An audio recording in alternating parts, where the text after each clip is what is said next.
Welcome to the Meb Faber Show, where the focus is on helping you grow and preserve your wealth. Join us as we discuss the craft of investing and uncover new and profitable ideas, all to help you grow wealthier and wiser. Better investing starts here. Meb Faber is the co-founder and chief investment officer at Cambria Investment Management. Due to industry regulations, he will not discuss any of Cambria's funds on this podcast. All opinions expressed by podcast participants are solely their own opinions and do not reflect the opinion of Cambria Investment Management or its affiliates.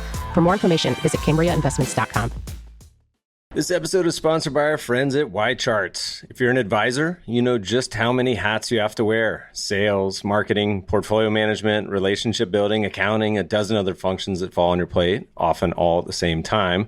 That's where YCharts steps in. YCharts is a one-stop shop for all your investing research and client communication needs. With its intuitive interface, pre-built research templates, and custom reporting tools, you'll save hours of time each week and be equipped with the tools and data you need to uncover better and newer investing ideas. Click the link in the show notes to start your free YCharts trial and get 20% off your initial subscription. New customers only. Welcome back, everybody. We got an awesome episode today. Our returning guest is Aaron Edelheit, CEO and founder of Mindset Capital, a private investing firm. Aaron once bought individually and sold over 2,500 single-family rental homes to a public REIT back in 2015, my all-time nightmare. He's also the author of The Hard Break, The Case for a 24/6 Lifestyle. Aaron and I have some big news to discuss, and then we're going to dive into what's going on in the cannabis space after a tough couple of years. Aaron, welcome back to the show. Thanks for having me, Meb. Let's work our way into a topic you and I spent a fair amount of time talking about. Full disclosure, listeners, we like Aaron so much, we've now hired him at Cambria as a consultant to provide us some brilliant research on this topic. But we're talking about the cannabis space. We talked about an overview of this when we had you on the pod. So let's back up. That was years ago now. Maybe give us a walk forward. What's been going on the last 3 years? Is this industry stuck in neutral? Is it maturing? What's it look like? Let's first back up even from there and ask, why am I in cannabis? And it's the same reason I found myself in 2011 on the courthouse steps in Atlanta, Georgia, looking around and being like, why are there no institutional investors? Where is everybody? Why am I one of the only people buying foreclosed homes in a growing city? You shouldn't be able to buy $65,000 safe suburban 3-bedroom homes. And I remember having that feeling and being like, I've got to go all in on this. One of the things that I'm looking for is, where's the competition the least? And one of the benefits is because cannabis is federally illegal, but state legal, I think something like 99% of institutional investors, maybe even more, maybe it's 99.5 or 99.9, are not involved in cannabis. And so what that means is there's just very few eyeballs. There's very few people, maybe I can count on my hand how many people are actually doing basic research, blocking and tackling of, hey, I read something, I'm going to call the company, and then I'm going to do some due diligence calls to find out what this means. I'm going to build a model about what they're going to earn, and I'm going to value that and try to think about, and I'm going to think about unit level economics, and I'm going to think about supply and demand. None of this is rocket science, but very little of it is happening in cannabis because it's primarily like retail driven. There's one large ETF that's out there, and almost all of the US cannabis stocks, if you're plant touching, can't list on the New York Stock Exchange or NASDAQ, and they trade on secondary or tertiary Canadian exchanges and over the counter here. So they're wildly illiquid. But I don't care because my background is illiquid small and macro cap stocks. And you don't get more illiquid than buying foreclosed homes in 2011. I can guarantee you that. And so what I see in cannabis is I'm a workaholic. I'm driven in ways. That's why I wrote a book, Making the Business Case for the Sabbath. The reason I'm still married, I'm still alive, or both, is I turn off from Friday night to Saturday night, and I just force myself to stop working.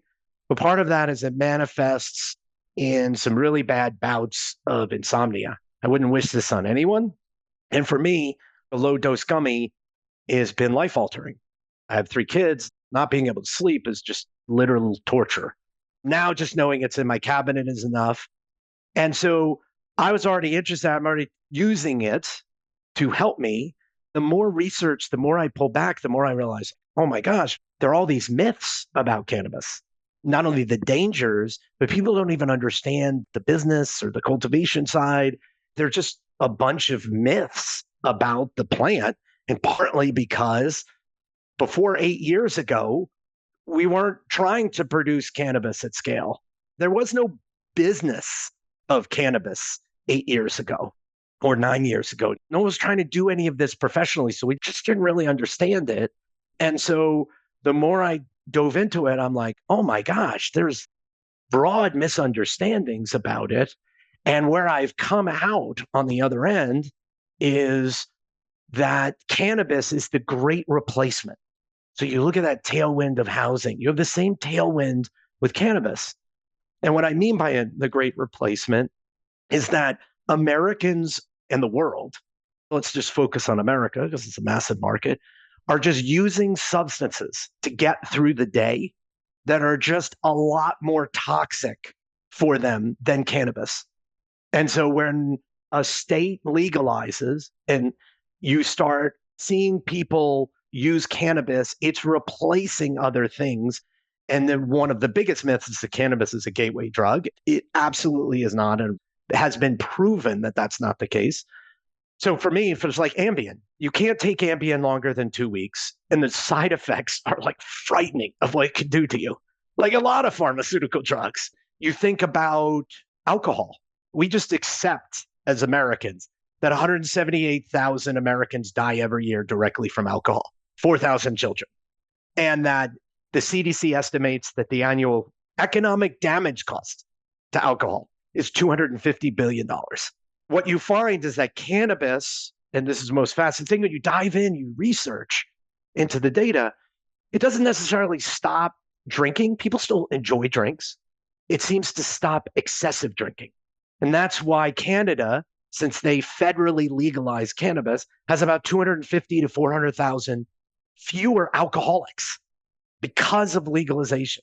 And then you go to opioids. I've met NBA All-Stars who's like, the opioids were eating the insides of my stomach after this surgery I had. I switched to cannabis. Everyone in the NBA uses that, everyone in the NFL. And you have this myth that you're going to be this couch potato if you use cannabis, you have no motivation. And you talk to any athlete and you're like, oh, that's not true at all, actually. And then there's all these studies that people are more successful, make more money, are more motivated when they use cannabis. So it's like all of these things. But the greatest thing that really got me bullish was the data point that workers' comp claims go down whenever a state legalizes cannabis. That's when you realize what people are using to get through the day. You never know what all sort of weird shit people are taking until you kind of see the replacement. It's definitely a pill culture. A lot of those pills are really scary. Yeah, no, and then the people are just getting less injured.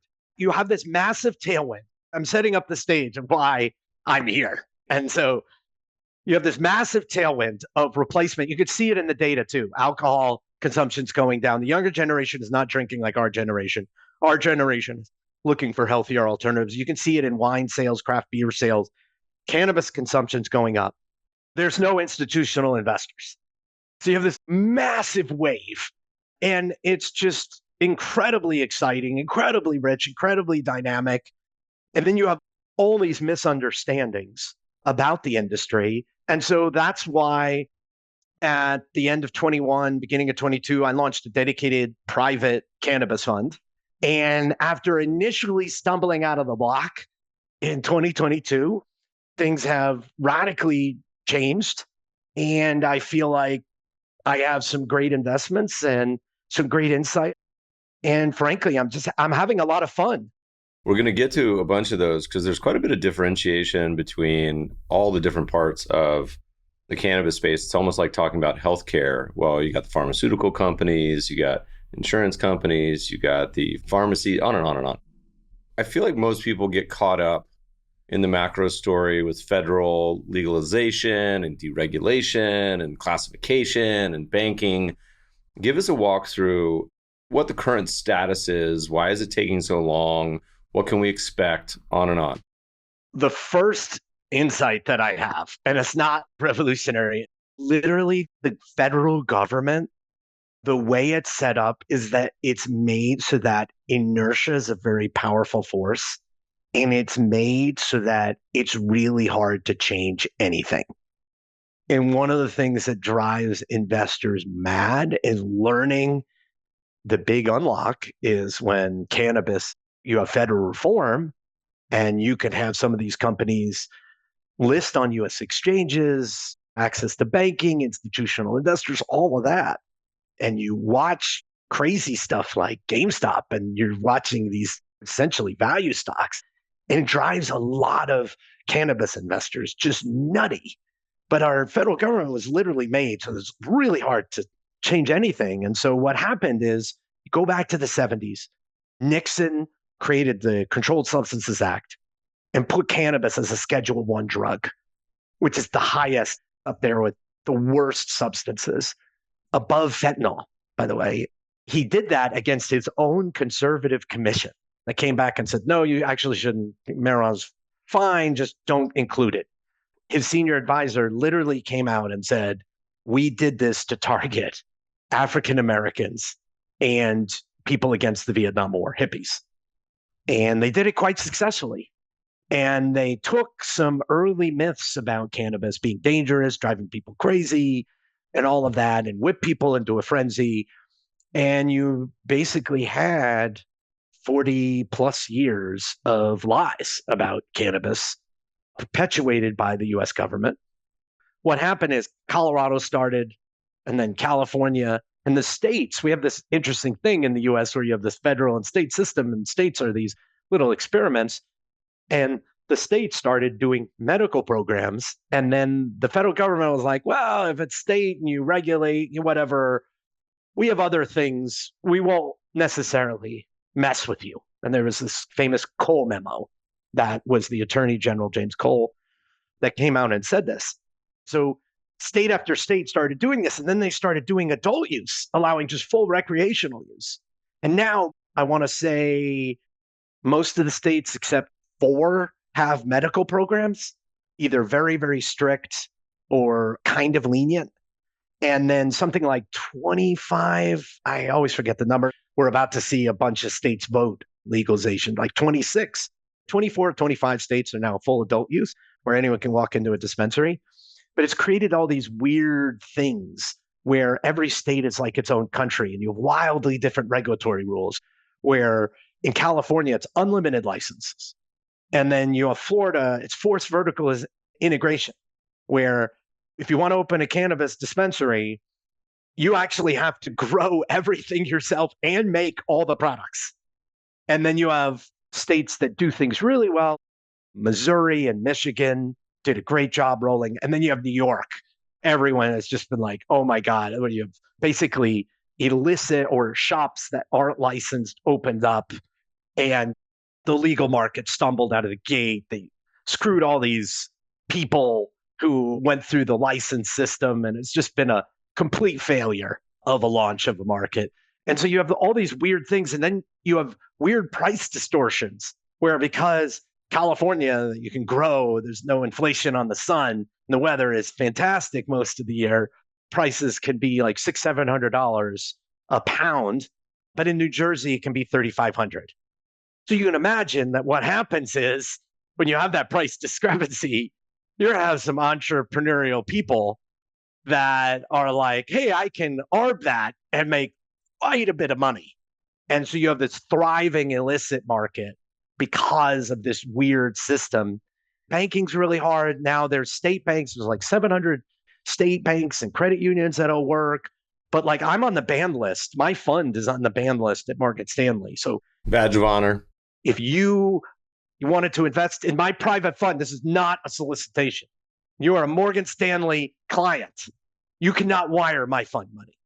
And so that's how strict it is and crazy. And so people are looking at federal reform and be like, please save us. We don't want to be on the over-the-counter exchange anymore. We want access to financing because some of these businesses are quite big, like $2-3 billion market caps and a lot of cash. And so when Biden was elected, there was this, oh my God, the Democrats now control and they're for weed. It's going to happen.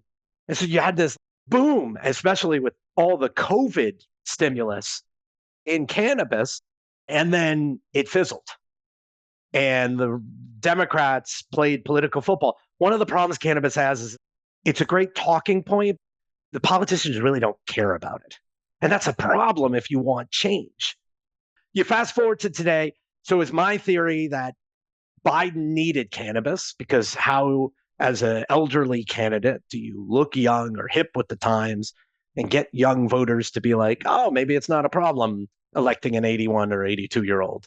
I don't know. I think that ship sailed, honestly. It may be, but they're going to double down. Anyway, so he announced that he was going to reschedule it, that they were going to look into rescheduling in the fall of 2022. And now it looks like they're moving forward. And I actually expect the cannabis, their formal recommendation, that it move from Schedule 1 to Schedule 3. And I believe it's going to happen before the start of the election so they can campaign on this issue. There's a little bit of confusion about exactly what it means because you need a Merrick Garland Attorney General memo. And I'm sorry to go on about this, but it's actually quite important, is that you may or may not get additional banking. You may or may not get stock listings. It's unclear.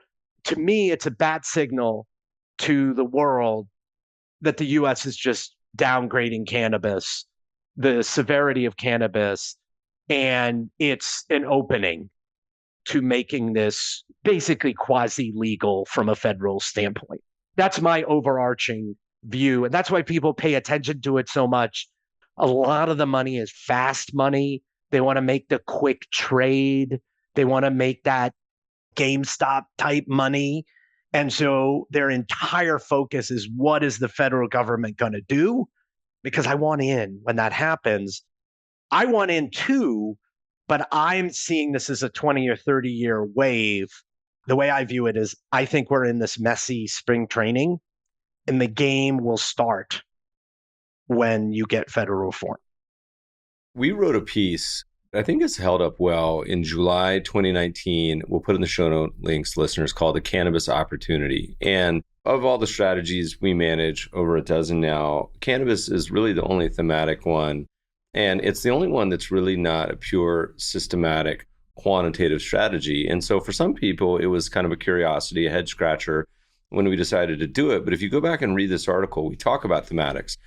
And I say, look, on average, all the fund managers loved it to launch thematic funds. But I say, on average, there's not really any value add to thematic investing. So why in the world would I be doing a thematic fund? I said, usually there's only one of three reasons to actually think about a thematic. I'll say what they are and then kind of talk about them. One is a structural reason why this theme is interesting. Second would be a factor like value. Hey, maybe this theme is super cheap or super expensive or something else. And the third is like a mean reversion where something has just been absolutely massacred. We did some old posts. We went and ran the French Fama statistics, and we actually did this on industries and sectors when they go down 60, 80, 90%, or even back to our first book, Ivy Portfolio, we wrote about it when you had things that went down many years in a row and how the mean reversion looks after those really bad periods. When we wrote the article, the only one of those three that was really true was structural. So back in 2019 is that you had this setup that you outlined where you got low competition, not the brightest bulbs participating in this environment, but you have this unlock going from illegal black market to legalization, not just in the US, but spreading around the world. And we did an old quantitative study on how that looked with alcohol stocks back post-prohibition. And it turned out that you doubled the return of the S&P by investing in those stocks in the decade post-prohibition. And I don't know if I said this in the original post or article, but the majority of that performance came in the back half of the decade.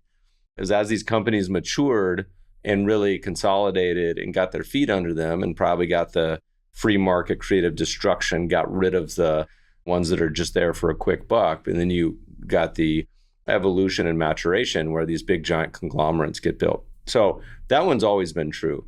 Now you have this part where the second two are now true. So the valuation, which you'll get into, I'm sure, is now you have very real cash flowing businesses trading at PE, LBO type of multiples, but growing very fast. So that's interesting to me. And then the big sucker is the mean reversion. So these stocks, many of them that are still around have gone down some 50, 60, 80, 90%, a lot of the strategies as well. And we actually have a piece at the very end of the article, and I'm going to read it because I thought it was interesting. I said, we would consider exploring a thematic industry poised to grow at nearly 30% a year. As far as position sizing, it should be a tiny portion of your overall portfolio. My approach, which is similar in concept to the above ideas on mean reversion, would be to purchase a starter position and also consider adding an additional unit if the stocks in the industry decline 60% and another one at 80%. In all cases, estimated 10 plus year holding period. Oh, I did say it. Most of the post-prohibition outperformance of the beer sector came at the end of the decade. And after all, many of these companies are pre-earnings, some even pre-revenue. For all these reasons, we see cannabis as a potentially lucrative addition to a portfolio when approached responsibly. I don't know, I'd have to look up the exact number, but so I've now probably quadrupled down on my cannabis position as these things have hopefully bottomed out. But it goes along with my old Steve Sugarud favorite setup, which is cheap, hated, and in an uptrend. And for a long time, cannabis stocks were not in an uptrend. They just kept going down. Now they're in an uptrend. All right, that was my long screed to where I am today personally. I'm excited. No, I actually really love that. I'm going to steal that from you. You had a bunch of these people who were bootlegging and making money because they were willing to take risks. And then when it was legal, you had to professionalize and you had to compete against everyone. And I think that's actually a wonderful analogy of where we have come from. And I think one of the myths and one of the things that I've focused on is there's this myth that you can grow cannabis anywhere. It's a weed. And I've talked to some really smart investors. And then I just realized they've done literally no due diligence on growing cannabis. And so the best explanation that's been given to me is by the president of Glasshouse, Graham Farrar. He said, the flower that you smoke, flower where all the value is, it has no protection. So it's like growing an apple without its skin. And what that means is that it's incredibly susceptible to mold, disease, and pests. And what that further means is that it's really hard to grow really high quality cannabis. That's why most of the cannabis is grown indoors in incredibly controlled environments. And you have people walking around basically like hazmat suits. It's not to protect them, it's to protect the plant. And you've had some really high profile failures. It's federally legal in Canada. All the Canadians, because it's federally legal, this is one of my absurdities, it drives cannabis investors insane. They all listed on US exchanges. And we're kind of like, wink, wink, when the US goes, we're a US play, and Canada's smaller than California. And when you think of cannabis, you don't go, it's Canada's where it makes the best cannabis. No, you think of California or Oregon or other places. Anyway, so they massively failed. Every single large cannabis company has failed. And they've all pivoted, like Tilray, the poster child, is now basically a beer company or alcohol company. And they've just closed down. My favorite is there's this company called Air Wellness that operates in Florida. And they lost power for 4 hours in Florida. And they lost an entire quarter of cultivation crop. And then you hear people like, oh, it's like tobacco or it's like corn, or when the tobacco companies will get in and they might, oh, they'll just dominate, or it's like Brock. The minute I hear that, I know, oh, you don't really know about cannabis cultivation or cannabis consumers, because you find at the high end where all the margin is, where all the prices and the power users, we're talking about the power law, like anything in life, the power user, either of alcohol or cannabis, drives most of everything. They want the latest genetics. They want variety. And it turns out that where all the value is in cannabis, or most of the value for the flower, is it's a fast fashion business. So you have to constantly turn the genetics. So just imagine the larger facility you have, the harder it is to pivot with where the value is in the market. It's just really, really hard to manage a business at scale with an incredibly sensitive plant. Every week or two, you have to make sure you're in the right genetics. And then you're worrying about mold, pests, and disease. And this is why so many people have struggled. And then it can't cross state lines. So there's no interstate commerce. So you're having people build facilities in places you normally wouldn't think of it. And you have wildly different prices. It just becomes uber fascinating. Lots of moats. You know, you and I toured a greenhouse that might have been one of the most sophisticated robotic setups we've seen in a long time. I come from a little bit of a farming background and was pretty amazed to see the sophistication. I think there was a former NFL player and also his daughter on this tour, which was super fun. Listeners, you can probably find a great picture of me holding some of their output in the greenhouse at some point, a big garbage bag full.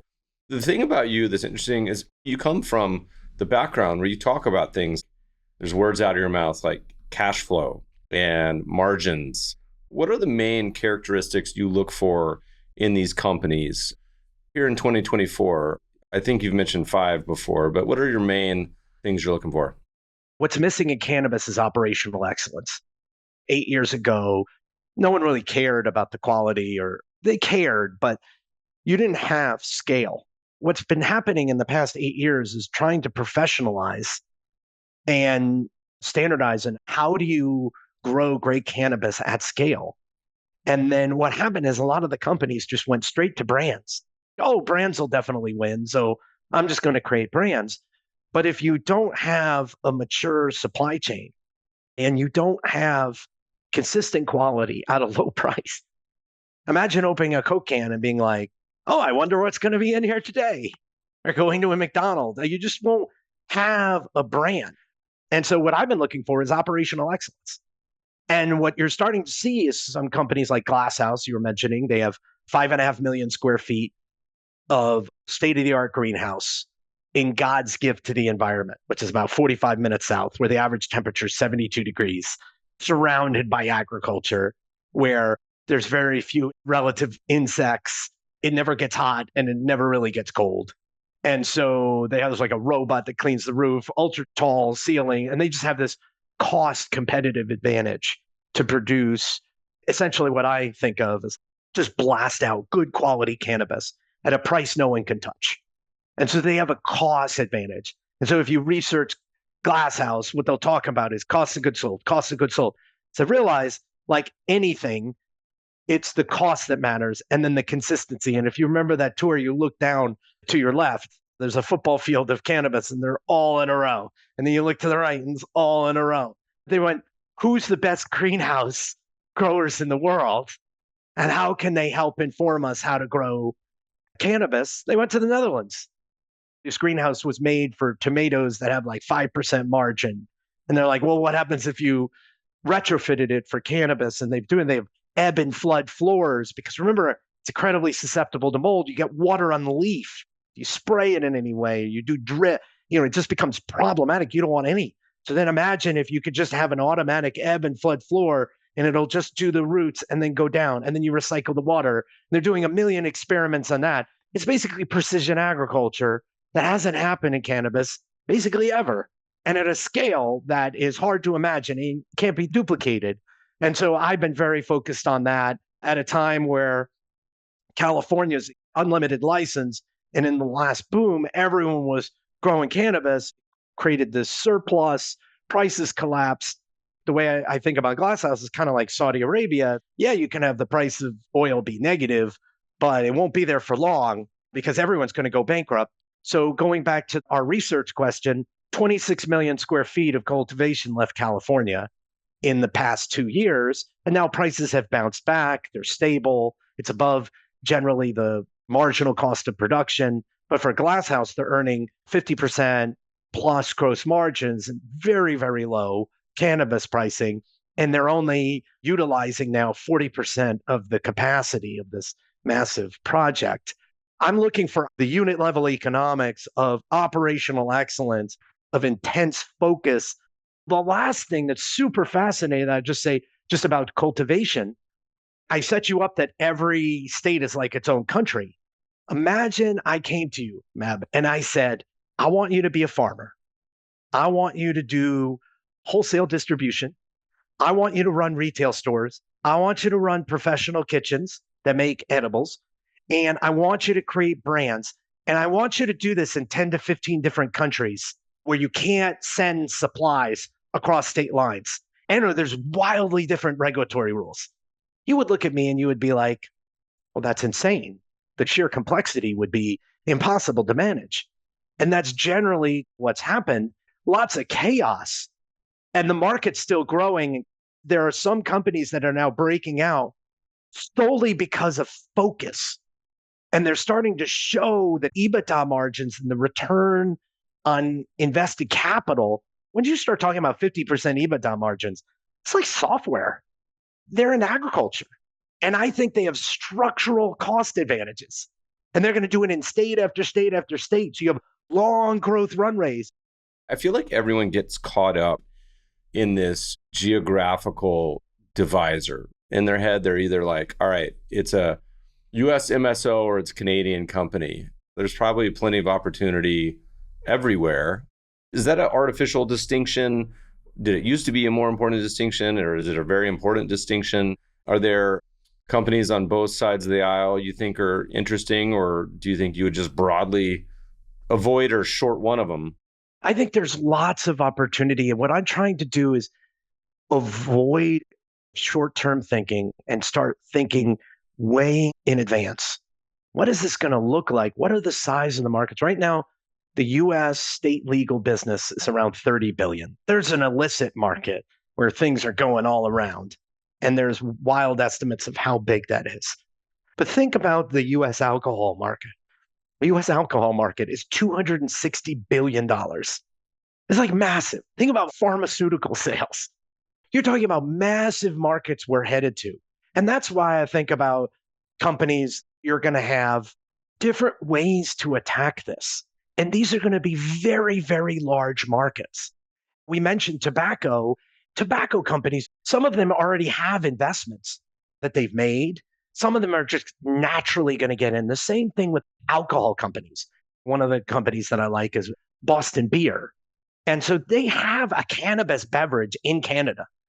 And I'm very confident, based on my own research and talking to people and people that are close to the company, that they want to enter the cannabis industry. They just want regulatory clarity. I mean, like we just recently had Boston Beer and Sam Adams and Green Thumb chatting about teaming up. That's exactly right. And so you start thinking, oh yeah, it's natural that you're going to have alcohol and tobacco are going to be involved in this. I think British Tobacco even has a strategy, long-term strategy they called Beyond Nicotine. Where do you go besides nicotine? It's got to be cannabis. The main opportunity right now is the US. And that's why I spend so much time on the US. Canada will be an opportunity. It's federally legal. They're going through some tough times. There are some companies that are emerging out of that, just like emerged out of California. But there's going to be a bunch of different tie-ups. And again, it's looking at the industry through the prism of what you said, which is the best returns may be in 5 or 10 years. And so you want to start thinking, what does the industry look like there? And I think it involves that you're invested in some US MSOs, you're invested in some special situations, you're invested in a couple of Canadian companies, tobacco companies, beer and alcohol, and you're managing a long-term portfolio that just looks really different, that pays a nice yield, and that you're betting on this long-term wave that should, in my view, bring tremendous amounts of alpha because you're just not competing against anyone. You have private funds that invest in both public stocks, but as well as some private investments. I cornered you and we talked a lot about a specific opportunity that is interesting to me, where when we talk about broad adoption, grandma, just the everyday person, it's not going to be these 50 milligram haymaker pills or super strong strains that are getting put out. But to me, in my mind, it's this new beverage category that has lower alcohol. As you mentioned, this trend towards the younger generation, whether it's either non-alcoholic at all, but also even the lower alcohol beers, et cetera, as opposed to my beloved 8% IPAs. You talk about some of these beverages. Talk about that opportunity as you discuss it. Is this currently a private only opportunity, or are there public companies pursuing this as well? Right now, it's mainly private. One of my investments, Goodness Growth, which is in the cannabis strategy, is basically a play on Minnesota. I think Minnesota is going to be this massive market. And so I pay attention to what's going on. And Minnesota is going adult use next year. They've already voted on it. But when they voted to legalize it, they looked at the hemp rules. So hemp, as part of the 2018 Farm Bill, was made federally legal. And in the bill, it says hemp, which is a genetic of the cannabis plant, but that has very low levels of THC. They said, if it's grown on a USDA certified farm and you harvest it with 0.3% THC or less by weight, any cannabinoid derived from that hemp is federally legal and not on the Controlled Substances Act. And so you had some weird stuff where people have been playing games and shows up at convenience stores and smoke shops and stuff. I didn't really pay attention to it until Minnesota legalized at the end of 2022.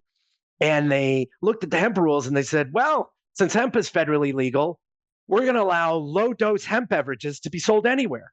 What's 5 or 10 milligrams of THC as a percentage of 330 full grams in like a Coke can? It's less than 0.3%. And what happened is it went nuts. And so last October, I'm reading an article because I'm paying attention to Minnesota, and this is part of the opportunity in cannabis. Who's reading about the Minnesota cannabis? Not many investors. And it said 10% of liquor store sales in Minnesota were hemp THC beverages. And I said, that can't be right. Google, what is the size of the US alcohol market? $262 billion a year. And so I was like, well, there's something wrong. They calculated this wrong. So I did what I normally do. I followed my curiosity, called liquor stores, I called brands that were operating, breweries, I called distributors. And fast forward to today, I can tell you not only was that accurate, but that in Minneapolis, it's now 15 to 25% of liquor store sales. And so if I offered you a drink that relaxed you, gave you a buzz, music was more enjoyable, food was more pleasurable, can serve as an aphrodisiac. But more importantly, you're going to sleep great at night and you're going to wake up with no hangover. What is the market size of that? You have immediate product market fit. And because it's hemp, the problem cannabis has had is one of distribution. You have in these dispensaries that are only located in some places, a lot of local control. 60% of California has no dispensaries. It's like a cannabis desert, even California. A lot of people feel uncomfortable. You know, I'm going to the liquor store, I'm going to the grocery store. I'm not a cannabis consumer. And so you've had this wonderful experiment. What happens if it can be sold anywhere? Bars, restaurants, liquor stores. And now it's spreading to other states. Because remember, we have this state system of experimentation. And it's starting to spread like wildfire. This is incredible. This is alcohol replacement. Why would any other state be any different than Minnesota? If it's 20% of the alcohol market, is a $50 billion potential category. Beverages are some of the best investments of all time. Monster Energy is the best performing stock. It's up like 42,000% in the last 30 years. You look at Celsius, it's up like 5 or 6,000%. Red Bull, you look at Coke, you look at Seagram's in the past. These are wonderful, wonderful businesses. I think it's actually the most underreported story in business today, specifically hemp beverages, spreading like wildfire through the country. The funny thing about how beverage companies works, the faster you grow, the more money you need. So there's probably going to be an opportunity. There is regulatory uncertainty. Farm Bill's up for renewal. There's a bunch of people talking about, hey, this is a loophole. We're going to close this. There's a bunch of fighting everywhere in different states and on the federal perspective. But what you do have is you finally have an ally in the alcohol industry, specifically the alcohol distributors. The Wine Spirits Wholesale Association is advocating and lobbying like crazy for this. Because imagine we see the data, beer, wine sales down, alcohol sales are down. Suddenly you have a product that consumers love to have the same margins or higher. They're calling these the golden cases because it's saving their businesses. Alcohol retailers, Total Wine, one of the largest liquor store chains, has just launched this in the last 60 days in Texas, Florida, and California. And just the speed at which this industry is moving and the excitement is coming from some of my companies that I'm investing in that are growing at literally triple digits. I literally last week talked to one of my companies and they're like, we ran out of inventory. And I was like, what do you mean you ran out of inventory? They're like, we had a down month because we ran out of inventory. We need to order more. We're struggling to keep pace. Where someone comes to order, remember, it's federally legal. So there's credit cards, there's interstate commerce. I have subscriptions to 3 different brands and it's delivered to my house, charged via credit card. It's amazing.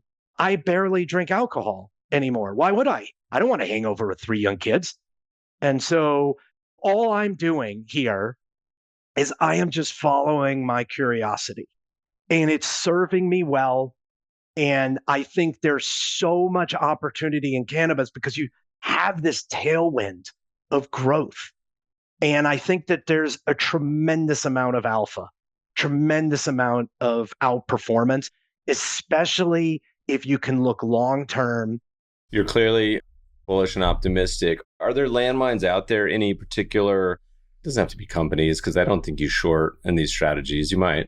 I don't short. No, there's lots of landmines. One is, what happens if we have Trump become the president and they decide to cut back on it or fight against it? Or you can have terrible taxation that's brought in. It could just take forever to have federal reform. And so you have a lot of problems that continue to happen where you have excess taxation, no federal reform, and you just have these issues that may linger. The biggest problem is it just may take a while. We got a few more minutes before we got to let you go. Any final thoughts? Is there anything we haven't talked about today that you think is particularly important or timely that we've glossed over?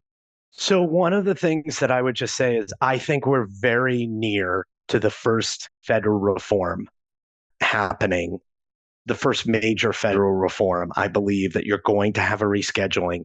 It's confusing. There's a little bit of unknown, but you're going to have a massive downgrade of cannabis from the US federal government.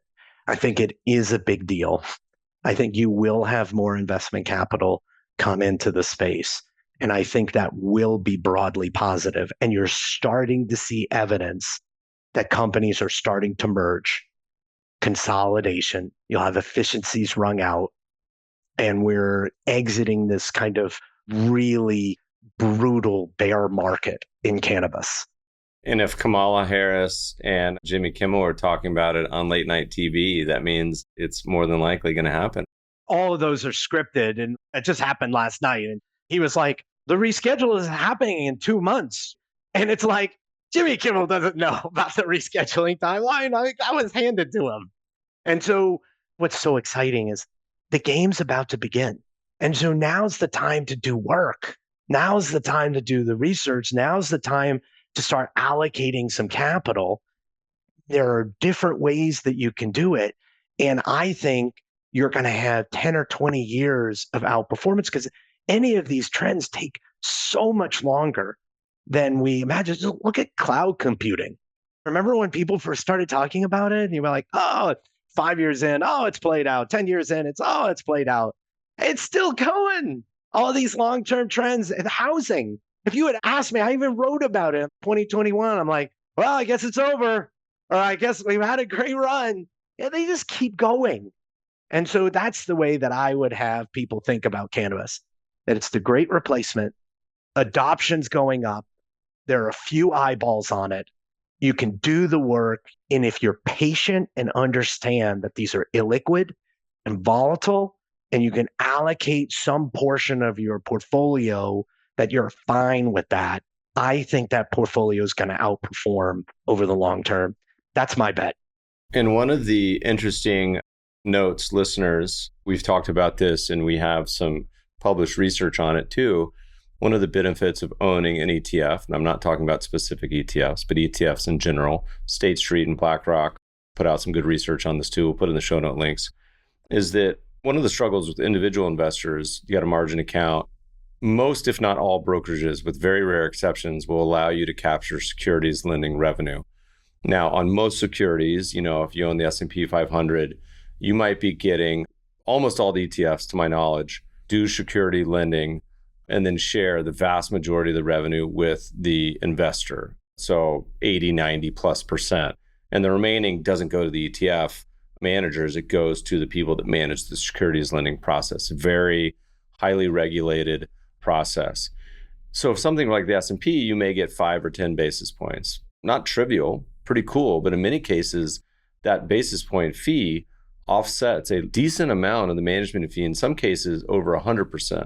In the cannabis space and other areas that have been high volatile, small caps in general, a lot of ETFs could have 20, 50, 100 basis points. In some cases, it's multiple percentage points of income to the end investors that would not be distributed from people that own individual securities. It's a pretty cool benefit, not just for cannabis funds, but for any ETF. I think that's poorly understood when people talk a lot about direct indexing and custom indexing and talk about separate accounts. They often leave out this very material fact. And when people are so myopically focused on management fees, everyone's so focused on expense ratios, almost no one talks about security lending revenue.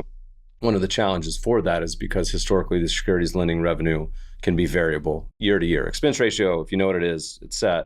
Securities lending revenue depends on what people are willing to pay to borrow those stocks. Anyway, a little bit of a diatribe, but a very important side note that I think is often overlooked. Because there's a lot of retail investors, they believe there's a lot of, and we've been through a brutal bear market. They're very, very anti-short. They believe that there's all this manipulation. And what I would say is part of the problem is you got to make sure you're investing in actual cash flowing companies.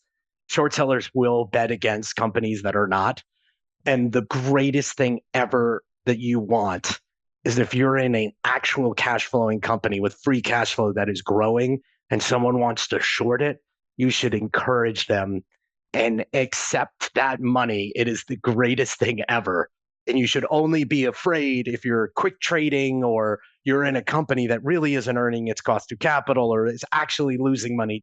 And don't forget, listeners, that a short seller has to buy back the stock if they already have the position. So it's one of the reasons you get a lot of these face ripper short squeezes that people talk so much about with GameStop, but Volkswagen was one of my favorites back in the day. You get offside and then the story, some positive news, those things can get pretty inflammatory. Where do people go? Best place to find you, your writing, you put out a lot of good content across Twitter, Substack, et cetera. Where are the best places to go? I write a free newsletter, mindsetvalue.substack.com. And you can also find me write some longer term research reports at mindsetcapital.com. And then also you can find me on Twitter. It's Aaron, Aaron, Value is my Twitter handle. It was a blast catching up with you again. Hopefully see you in the neighborhood soon. Yes, absolutely. Thanks so much, Meb. This was fun.